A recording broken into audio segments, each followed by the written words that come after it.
Hi, everybody. It's Professor Mitchell. This is the last section of Chapter 9 that we'll cover on the parabola, Section 9.3.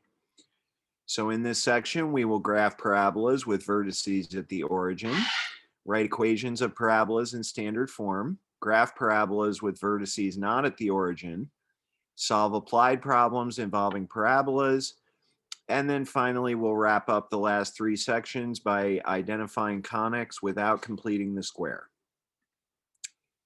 All right, so the definition of a parabola is the set of all points in a plane that are equidistant from a fixed line called the directrix and a fixed point called the focus that is not on the line. So once again, I've inserted a GIF there that shows you this definition. Notice that the two black line segments are always the same length. This line here is your directrix, and then your focus is up here. The standard form of the equation of a parabola with vertex at the origin is either y squared equals 4px or x squared equals 4py.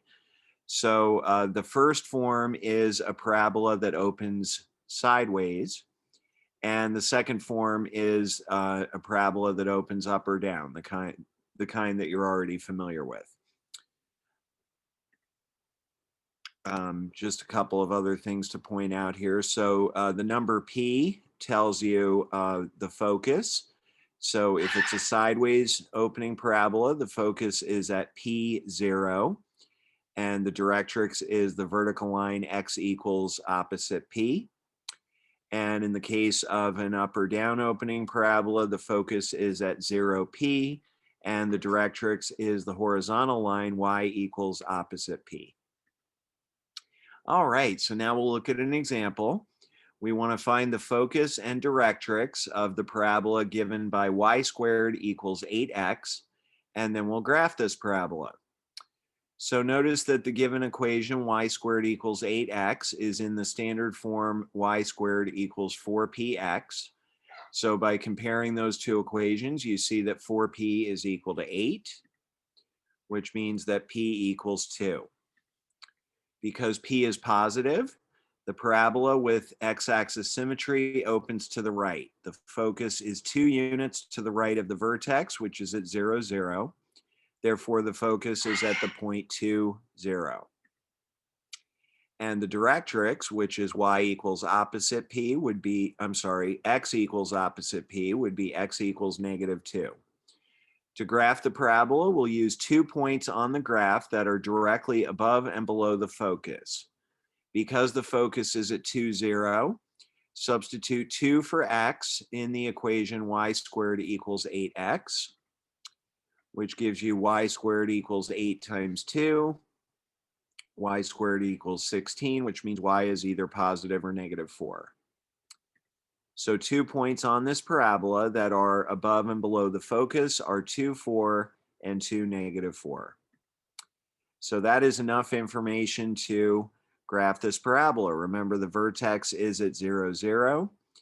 And let me just bring up my pen here. Okay, so after the last step, you know that there's one point right about here, and there's another point right about here. And of course, you know about this point. So once you have those 3 points, you can draw your parabola through those 3 points. Okay, let's see. There we go. All right, next example. Find the standard form of the equation of a parabola with focus 8, 0 and directrix x equals -8. The focus 8, 0 is on the x-axis, so we'll use the standard form of the equation in which there is x-axis symmetry, which again is y squared equals 4px. The focus is 8 units to the right of the vertex, which again is at 0, 0. Thus, p is positive and p equals 8. All right, so substituting 8 into the equation y squared equals 4px, you get y squared equals 4 times 8x, which is y squared equals 32x. So the equation of the parabola is y squared equals 32x. All right, and there's what the graph of that parabola looks like. They didn't ask for the graph in this problem, but there it is anyway. All right, so just like in other sections, to translate, in this case, the parabola away from the origin so that its vertex is at the point HK. This table kind of summarizes how to do that. And again, I'll say it, I guess, for the third time. The way that I always do these is I pretend first that in this case, the vertex is at the origin. And then the very last thing I do is shift it over to so that the vertex is at the point HK. All right, so in this example, we'll find the vertex, focus, and directrix of the parabola given by x minus 2 squared equals 4 times y plus 1, and then we'll graph the parabola. So notice that this equation is in the form x minus h squared equals 4p times y minus k, which means the vertex is at 2, negative 1. And 4p is equal to 4, comparing this part of this equation to this, which means p equals 1.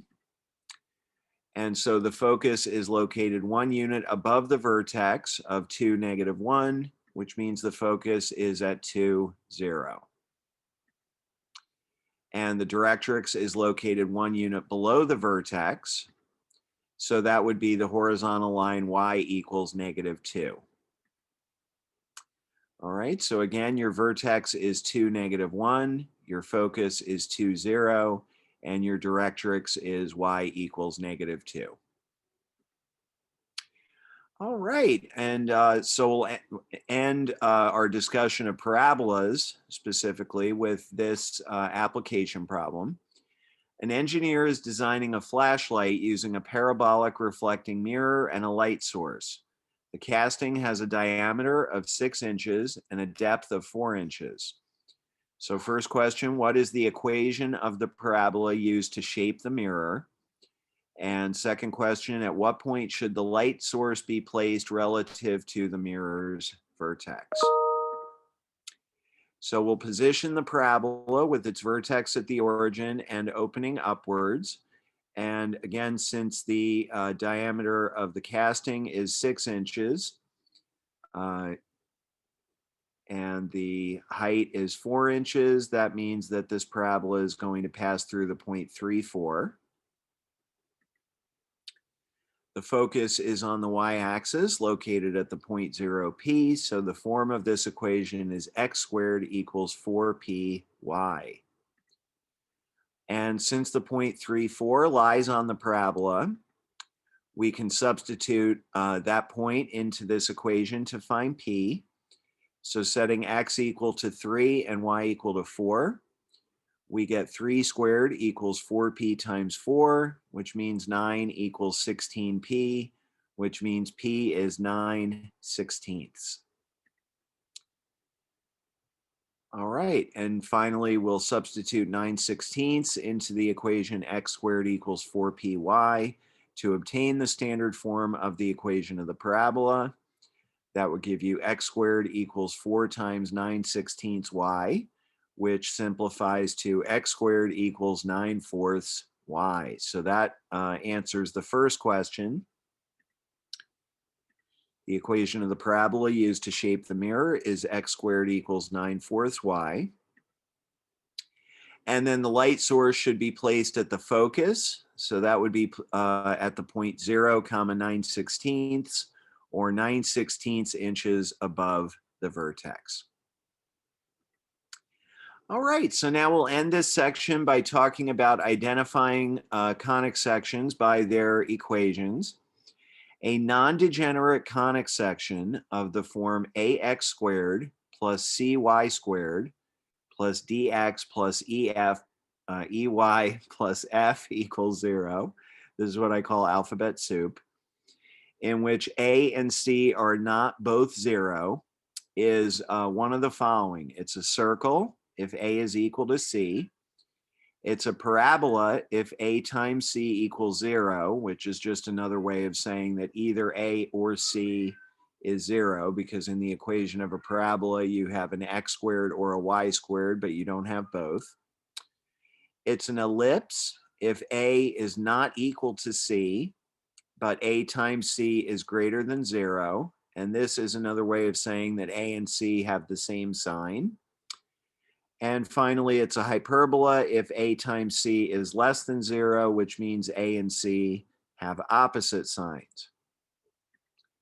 All right, so a couple of examples of that. We'll identify the graph of each of the following non-degenerate conic sections, starting with x squared plus y squared minus 6x plus y plus 3 equals 0, and then y squared minus 12x minus y plus 52 equals 0.